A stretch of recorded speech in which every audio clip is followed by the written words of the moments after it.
அன்பான மக்களே, நம்மளோட எக்ஸிக்யூட் ப்ரொடியூசர் இருக்கார் இல்லையா, மகாநதி பண்ணிகிட்ருக்காரு, இப்போ ஐயனார் பண்ணிகிட்ருக்காரு, இவங்க எல்லாம் பண்ணிகிட்ருக்காங்க இல்லையா. இவர் வந்து ஒரு போஸ்ட் போட்டிருக்காரு. என்ன அப்படின்னா, lights camera action today shooting spot அப்படின்னு போட்டிருக்காரு. அது எங்கே அப்படின்னு பார்த்தீங்க அப்படின்னா, இது வந்து நேத்திக்கு Mahanadi shooting spot. First picture வந்து அய்யனார் துணையில் வந்து பயங்கரமாக அவங்க ஆல்ரெடி மரம் ரோடு இதை தானே கவர் பண்ணிகிட்ருக்காங்க. அதனால் வந்து அங்கே தான் வந்து ஷூட்டிங் போயிட்டுருக்கு அப்படிங்கிறது நமக்கு தெரிய வருது. அவர் அப்டேட் கொடுத்துட்டே இருக்காருங்க. என்ன கொடுத்துட்ருக்காரு, டுடே ஷூட்டிங் ஸ்பாட் மகாநதி, இல்லைனா அய்யனார் துணை, இல்லைனா அங்கே இங்கே அந்த மாதிரி அப்டேட் கொடுத்துட்டே இருக்கார்.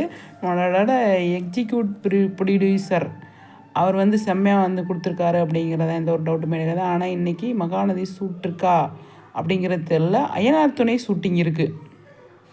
அய்யனார் துணை பயங்கரமாக போயிட்டுருக்கு, பயங்கரமாக படையை கிளப்பிட்டுருக்காங்க. டைம் சேஞ்ச் வேறு ஆயிடுச்சு. இன்னி செம்மையாக கலக்குவாங்க அப்படிங்கிறதுல எந்த ஒரு டவுட்டுமே கிடையாது. அய்யனார் துணையை பற்றி பேசணும்.